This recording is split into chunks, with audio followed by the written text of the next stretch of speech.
سب یہاں مل کر بیٹھے ہیں کہ اللہ رب العزت نے ہمارے پیارے نبی حضرت محمد مصطفیٰ صلی اللہ علیہ وسلم آپ کو معراج شریف کا سفر عطا فرمایا، معراج شریف کی سیر کروائی، اور آپ کو جس وقت معراج کا تحفہ رب ذوالجلال نے عطا فرمایا تو یہ تحفہ ایسا عظیم تحفہ ہے کہ جو باقی سارے نبیوں سے بڑھ کر اللہ تعالیٰ نے ہمارے کریم نبی حضرت محمد مصطفیٰ صلی اللہ علیہ وسلم کو عطا فرمایا۔ معراج سارے نبیوں کو میسر ہوئی، جتنے بھی نبی اس دنیا میں تشریف لائے ہر نبی کو اللہ تعالیٰ نے معراج کا تحفہ عطا فرمایا۔ حضرت آدم علیہ نبینا علیہ الصلوۃ والتسلیم سے لے کر حضرت عیسیٰ روح اللہ علیہ الصلوۃ والتسلیم تک ہر نبی کو اللہ تعالیٰ نے معراج عطا فرمائی، لیکن سارے نبیوں کی معراج جو ہے وہ الگ الگ ہے، اور جو معراج اللہ تعالیٰ نے ہمارے نبی صلی اللہ علیہ وسلم کو عطا فرمائی یہ معراج کسی کو بھی عطا نہیں فرمائی۔ حضرت آدم علیہ السلام آپ کی معراج کا تذکرہ جب کیا جاتا ہے تو اس میں دو چیزیں بیان کی جاتی ہیں۔ ایک ہے کہ آدم علیہ السلام کو اللہ تعالیٰ نے آپ کا جو مبارک جسم ہے اس کو اپنے دست قدرت سے بنایا، کہ آدم علیہ السلام کے مبارک جسم کو اللہ تعالیٰ نے خود بنایا، تو یقیناً یہ آدم علیہ السلام کے لیے ایک بہت بڑا اعزاز ہے کہ قدرت نے خود جس وجود کو تخلیق فرمایا، یقیناً یہ اس کا بہت بڑا اعزاز ہے۔ اور دوسرے نمبر پر حضرت آدم علیہ السلام کا وجود مسعود جب تیار ہوا اور اس میں پھر روح ڈالی گئی، اور پھر حضرت اماں حوا علیہ السلام آپ کی تخلیق ہوئی، تو اللہ رب العزت نے حضرت آدم علیہ السلام اور حضرت اماں حوا سلام اللہ علیہا آپ سے یہ فرمایا کہ اب دونوں وقلنا یا آدم اسکن انت وزوجک الجنہ، فرمایا کہ ہے آدم آپ اور آپ کی زوجہ حضرت اماں حوا سلام اللہ علیہا آپ دونوں جو ہے وہ جنت میں قیام فرمائے، جنت میں ٹھہرے۔ اب دیکھیے کہ آدم علیہ السلام کو جب اللہ تعالیٰ نے بنایا تھا تو اس وقت فرشتوں سے پہلے جو مشورہ کیا وہ یہ تھا کہ ہے فرشتوں وَإِذْ قَالَ رَبُّكَ لِلْمَلَائِكَةِ إِنِّي جَاعِلٌ فِي الْأَرْضِ خلیفہ، کہ ہے فرشتوں میں اپنا خلیفہ زمین میں بنانا چاہتا ہوں، خلیفہ بنانا چاہتا ہوں، کہاں پہ؟ زمین پر۔ اور جب آدم علیہ السلام کو بنایا تو ان کو ٹھہرا کہاں دیا؟ جنت میں۔ زمین تو ہے جہاں پہ آج ہم رہ رہے ہیں، خلیفہ آدم علیہ السلام کو تو یہاں پہ بنایا تھا۔ جب آدم علیہ السلام کو بنانے لگا رب ذوالجلال تو اس سے پہلے یہ مشورہ کیا کہ میں زمین میں اپنا خلیفہ بنانا چاہتا ہوں، تو جب خلیفہ بنا لیا تو اب ٹھہرا کہاں پہ دیا؟ جنت میں۔ تو جنت میں ٹھہرا کے رب ذوالجلال نے واضح کیا کہ انسان کا میری مرضی کے مطابق چلتے رہنا اس کا جو نتیجہ ہے وہ یہ جنت ہے۔ اب حکمت خداوندی یہ تھی کہ آدم علیہ السلام کو جب جنت میں ٹھہرایا تو فرما دیا کہ جہاں سے چاہو وہیں سے کھا پی لو، وَلَا تَقْرَبَا هَٰذِهِ الشَّجَرَةَ، لیکن یہ جو درخت ہے اس کے پاس نہیں جانا، اس درخت کے قریب نہیں جانا۔ یہ ہے تدبیر اللہ کی، ایک درخت کے پاس جانے سے منع کر دیا، فرمایا اس کے پاس نہیں جانا، اور وہاں نہ جانا کا حکم دے کر تو پھر آدم علیہ السلام جب اس درخت کے قریب گئے تو اللہ رب العزت فرماتا ہے اب ہم نے ارشاد فرمایا کہ ہے آدم آپ اور آپ کی زوجہ اب زمین پر چلے جاؤ، کیونکہ اس درخت کے پاس جانے سے ہم نے منع کیا تھا اور آپ اس درخت کے قریب چلے گئے، تو لہٰذا اب آپ زمین پر چلے جائیں۔ اب یہ اللہ تعالیٰ کی تدبیر تھی کہ آدم علیہ السلام کو کسی ذریعے سے دنیا میں بھیجنا تھا اور یہاں سے پھر واپس ان کو جنت کی طرف بلانا ہے۔ تو جب آپ زمین پر تشریف لے آئے تو اب ایک خیال پیدا ہوا کہ اللہ رب العزت نے تو منع فرمایا تھا کہ اس درخت کے پاس نہیں جانا، تو ہم اس درخت کے پاس چلے گئے، یہ بھول ہم سے کروائی گئی، تو اب حضرت آدم علیہ السلام اللہ تعالیٰ کی بارگاہ میں اشک ریزی کرنے لگے، توبہ کرنے لگے کہ باری تعالیٰ ہم اس کے قریب چلے گئے، اب تو ہمیں معاف کر دے۔ مفسرین نے لکھا ہے کہ آدم علیہ السلام کم و بیش 300 سال تک روتے رہے۔ کتنے سال؟ 300 سال تک آپ روتے رہے۔ اللہ تعالیٰ فرماتا ہے جب 300 سال گزر گئے، اب ہم نے کیا کیا؟ فَتَلَقَّى آدَمُ مِن رَبِّهِ كَلِمَاتٍ فَتَابَ عَلَيْهِ إِنَّهُ هُوَ التَّوَّابُ الرَّحِيمُ۔ اللہ تعالیٰ فرماتا ہے اب ہم نے آدم علیہ السلام کے دل میں کچھ باتیں ڈال دی، دل میں ہم نے کچھ کلمے ڈالے آدم علیہ السلام کے دل میں۔ جب ہم نے وہ کلمے ان کے دل میں ڈالے تو آدم علیہ السلام نے ان کلموں کے ذریعے سے ہماری بارگاہ میں دعا مانگی، تو ہم نے آدم علیہ السلام کی توبہ کو قبول فرما لیا ہے۔ آپ کی سبحان اللہ بتا رہی ہے کہ آپ کو بات پوری سمجھ نہیں آئی۔ اگر بات سمجھ آئی ہے تو پھر سبحان اللہ کہیں۔ جب آدم علیہ السلام نے ان کلمات کے ذریعے سے اللہ کی بارگاہ میں توبہ کی تو اللہ رب العزت نے وہ دعا قبول فرمائی اور توبہ قبول فرمائی۔ یہ آدم علیہ السلام کی معراج ہے کہ اللہ تعالیٰ نے آدم علیہ السلام کی دعا قبول فرمائی۔ وہ کلمات کیا تھے؟ کیا وہ لفظ تھے جو آدم علیہ السلام نے دعا میں اللہ سے مانگے؟ فرمایا اللہم انی اسألک بحق محمد صلی اللہ علیہ وسلم کہ ہے اللہ آج میں دعا تیری بارگاہ میں مانگ رہا ہوں تو میں خود نہیں مانگ رہا بلکہ تیرے محبوب نبی کے وسیلے سے میں دعا مانگ رہا ہوں، تیرے محبوب نبی کے وسیلے سے میں تیری بارگاہ میں دعا مانگ رہا ہوں۔ تو آدم علیہ السلام کی دعا کا اللہ کی بارگاہ میں قبول ہو جانا یہ آدم علیہ السلام کی معراج ہے۔ حضرت ادریس علیہ السلام اللہ کے پیغمبر ہوئے، اللہ رب العزت نے انہیں بھی معراج عطا فرمائی۔ اور کس انداز کی معراج ہے؟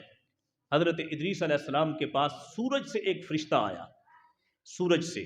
تفسیر روح المعانی کے اندر اس چیز کو تفسیر کے ساتھ لکھا گیا کہ سورج کا ایک فرشتہ اللہ کی بارگاہ میں عرض کرنے لگا کہ باری تعالیٰ میں تیرے پیغمبر حضرت ادریس علیہ السلام کی ملاقات کرنا چاہتا ہوں۔ اللہ رب العزت نے اسے اجازت دی، وہ آ گیا۔ حضرت ادریس علیہ السلام کے پاس آ کے وہ بیٹھا، سارا قصہ سورج کا سارا منظر اس نے بیان کیا، تو آپ کے دل میں شوق پیدا ہوا کہ سورج کو دیکھنا چاہیے۔ اللہ رب العزت کی بارگاہ میں عرضی کی تو اللہ رب العزت نے عرضی قبول فرمائی، سورج کی سیر کروا دی۔ فرمایا جب سورج مکمل گرمی پر ہو تو باری تعالیٰ میں اس کی زیارت کرنا چاہتا ہوں، میں اسے دیکھنا چاہتا ہوں۔ اللہ رب العزت نے دعا قبول فرمائی اور سورج کی سیر کروا دی۔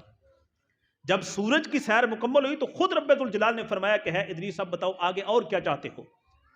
یا اللہ آگے میں یہ چاہتا ہوں کہ سنا ہے کہ موت کا ذائقہ ہر ایک نے چکھنا ہے، میں بھی موت کا ذائقہ چکھنا چاہتا ہوں۔ اللہ تعالیٰ نے موت کے فرشتے کو حکم دیا کہ ان کو روح ان کی نکالی جائے اور پھر واپس ڈال دی جائے۔ آپ کی روح نکالی گئی، واپس ڈال دی گئی، موت کا ذائقہ بھی آپ نے چکھ لیا۔ ادریس اب کیا چاہتے ہو؟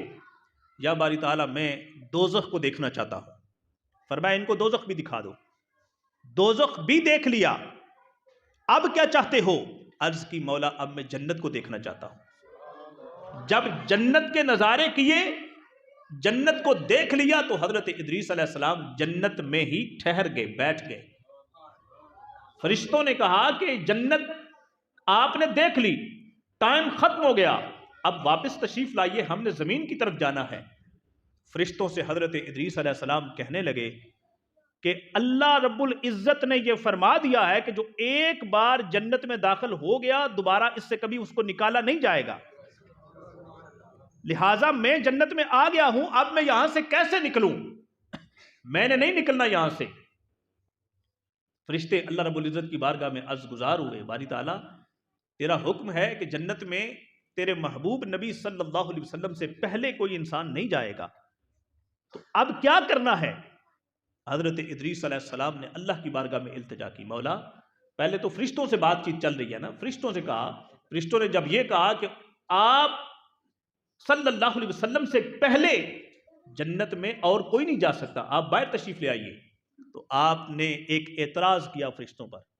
اعتراض یہ تھا کہ مجھے یہ بتاؤ کہ نبی کریم صلی اللہ علیہ وسلم سے پہلے جنت میں کوئی نہیں جا سکتا، مجھے یہ بتاؤ یہ جنت میں جو فرشتے ہیں، جنت میں جو حور و غلمان ہیں، یہ ان سے پہلے جنت میں کیوں آ گئے؟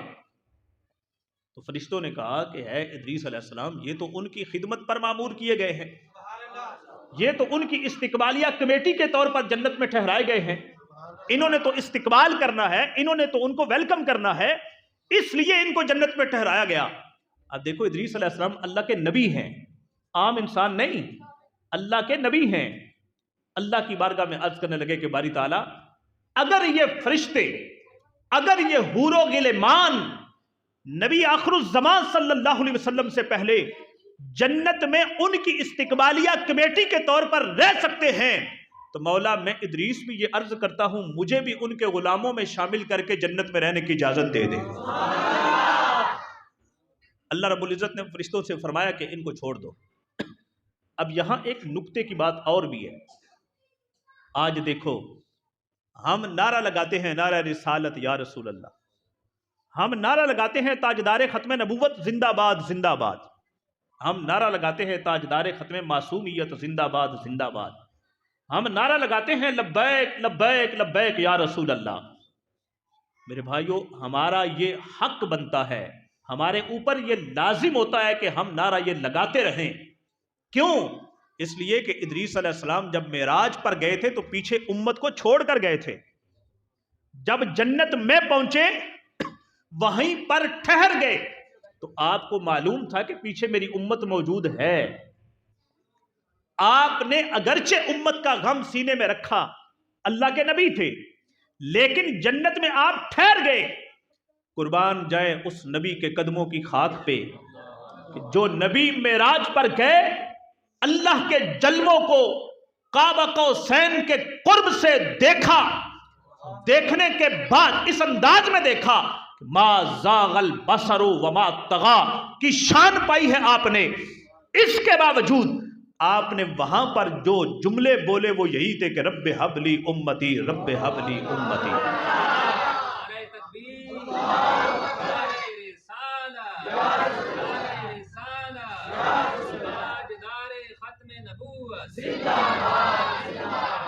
اب بتاؤ ایسے محبوب نبی کیا ہماری ذمہ داری نہیں بنتی کہ ہم ان سے محبت کریں؟ بولیے تو صحیح، کیا ہمارے اوپر یہ حق ان کی طرف سے لازم نہیں ہوتا کہ ہم ان پہ درود و سلام پڑھیں؟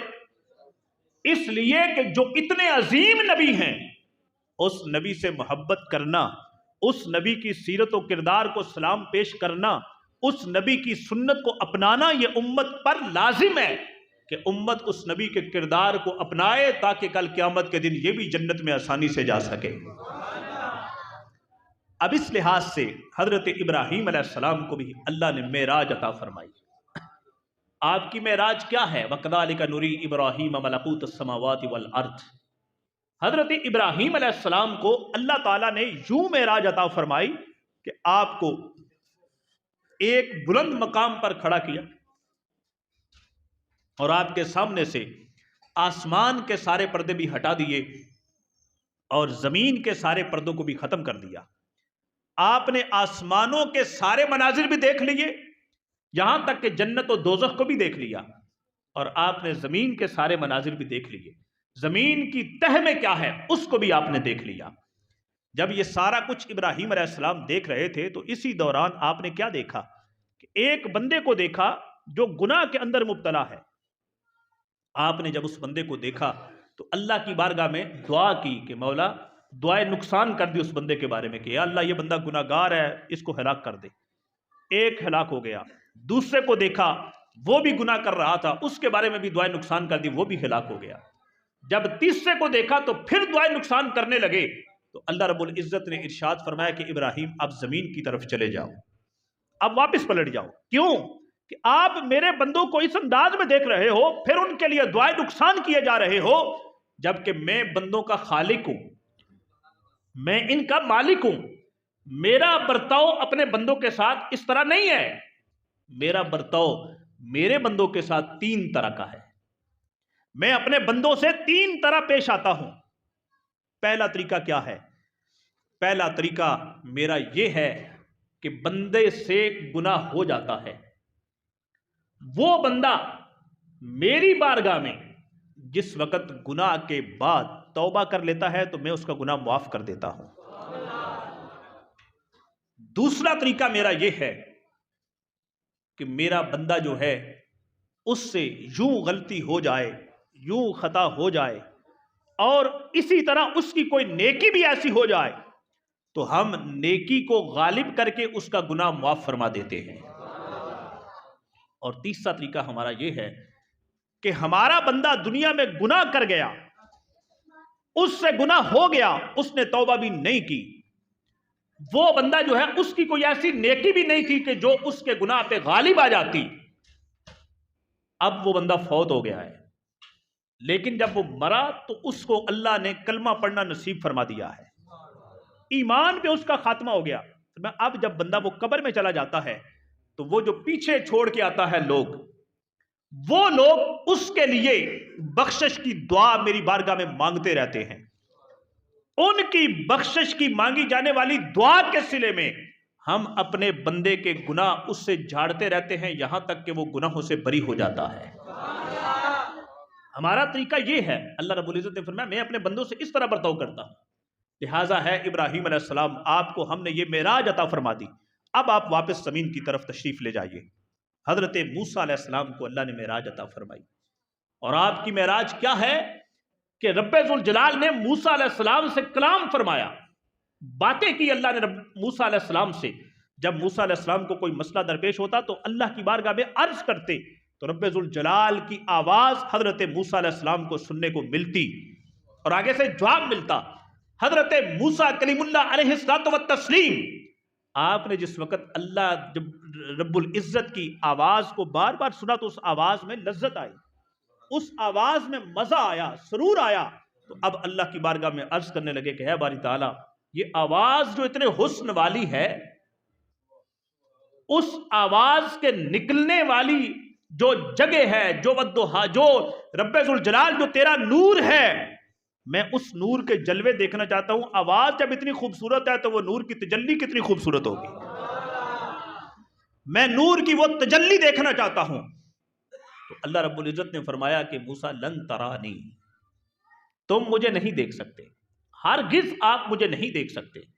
جب رب ذوالجلال نے یہ ارشاد فرما دیا کہ تم مجھے نہیں دیکھ سکتے، اب حضرت موسیٰ کلیم اللہ علیہ السلام آپ نے اللہ رب العزت کی بارگاہ میں اصرار یہ کیا کہ باری تعالیٰ میں دیدار کرنا چاہتا ہوں۔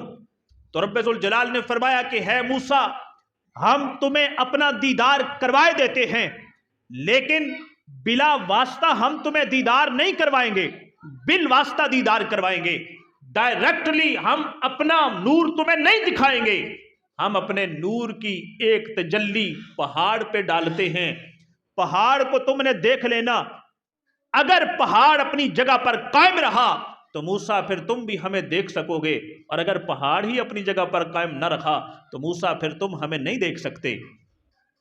فلما تجلی ربہ للجبل جعلہ دکا وخر موسیٰ صاعقا، اللہ رب العزت فرماتا ہے جب ہم نے اپنی ایک تجلی، مفسرین نے لکھا کہ ایک تجلی جو رب تعالیٰ نے پہاڑ پہ ڈالی وہ سوئی کے ناکے کے برابر تھی، وہ ایک تجلی نور خدا کی جب پہاڑ پہ گری تو اللہ فرماتا ہے کہ جعلہ دکا، پہاڑ جو ہے وہ ریزہ ریزہ ہو گیا، وخر موسیٰ صاعقا، اور حضرت موسیٰ علیہ السلام پہ وجد ایسا طاری ہوا کہ آپ زمین پہ تشریف لے آئے۔ حضرت موسیٰ علیہ السلام کو جب افاقہ ہوا، فلما افاقہ، جب حضرت موسیٰ علیہ السلام کو افاقہ ہوا تو آپ نے اللہ کی بارگاہ میں کیا عرضی کی؟ فرمایا سبحانک، اللہ تیری ذات پاک ہے، تب تو ہے اللہ میں تیری طرف توبہ کرتا ہوں، اب تو میں نے دیدار کی ڈیمانڈ کی تھی، آج کے بعد نہیں کروں گا۔ حضرت موسیٰ علیہ السلام آپ نے یہ معراج پائی تو اس معراج کے صلے میں حضرت موسیٰ علیہ السلام کو کیا ملا؟ بات سمجھ آ رہی ہے نا؟ حضرت موسیٰ علیہ السلام کو کیا ملا؟ یوں تو بہت کچھ ملا، لیکن ایک چیز ذکر کیے دیتا ہوں جو مشہور زمانہ ہے کہ حضرت موسیٰ علیہ السلام کی مبارک آنکھ میں اتنا نور آ گیا، اتنا نور آ گیا کہ حضرت موسیٰ علیہ السلام رات کے اندھیرے میں 30 میل دور سیاہ رنگ کے پہاڑ پر سیاہ رنگ کی چلنے والی چمٹی کو بھی اپنی آنکھ سے دیکھ لیا کرتے تھے۔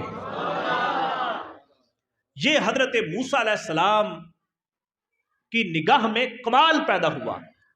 اب یہاں ایک بات سننا بڑی توجہ کے ساتھ، حضرت موسیٰ علیہ السلام نے اللہ کے جلوے کو دیکھا اور نور کے تھوڑے سے جلوے کو، ایک تجلی کو دیکھا، اور وہ بھی بالواسطہ دیکھا کہ تجلی ڈائریکٹ موسیٰ علیہ السلام کے سامنے ظاہر نہیں ہوئی، پہاڑ میں ظاہر ہوئی۔ اس تجلی سے پہاڑ روشن ہوا اور وہ روشنی موسیٰ علیہ السلام نے دیکھی تو آنکھ میں اتنا نور پیدا ہو گیا۔ میرے اور تیرے محبوب نبی حضرت محمد مصطفیٰ صلی اللہ علیہ وسلم، آپ نے شب معراج رب العزت کے جلووں کو دیکھا اور پھر بالواسطہ نہیں بلا واسطہ دیکھا۔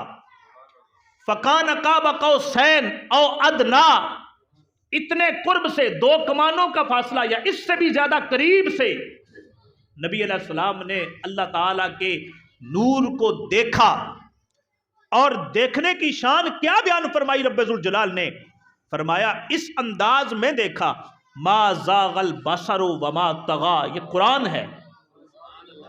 فرمایا اس انداز میں دیکھا کہ محبوب علیہ السلام کی آنکھ نہ تو جھپکی اور نہ ہی آنکھ چندیائی، یعنی ہم یہ سامنے بلب کی طرف 1 منٹ کے لیے دیکھیں تو ادھر دیکھیں گے تو کچھ نظر نہیں آئے گا، تو محبوب علیہ السلام کی مبارک آنکھوں نے جب رب کے نور کے جلووں کو دیکھا تو آپ کی آنکھیں چندیائی بھی نہیں، آپ کی آنکھ جھپکی بھی نہیں، ٹک ٹکی باندھ کے آپ نے اپنے رب کے جلووں کو دیکھا۔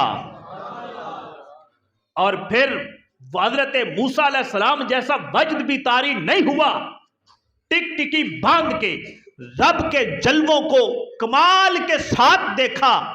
ذرا سوچو تو صحیح کہ موسیٰ علیہ السلام ایک تجلی دیکھے پہاڑ کے اوپر جو ڈلی، پہاڑ چمکا، اس سے وہ چمک موسیٰ علیہ السلام نے دیکھی، اس چمک کی وجہ سے آنکھ میں اتنا نور پیدا ہوا کہ وہ 30 میل دور رات کے اندھیرے میں سیاہ پہاڑ پہ سیاہ چمٹی کو دیکھ لیتے تھے۔ تو میرے تیرے نبی نے نور کی تجلی نہیں دیکھی بلکہ نور کل کو دیکھا ہے اور ٹک ٹکی باندھ کے دیکھا ہے۔ سوچو تو صحیح کہ اللہ نے ہمارے محبوب نبی کی آنکھ میں کتنا نور پیدا فرما دیا ہوگا۔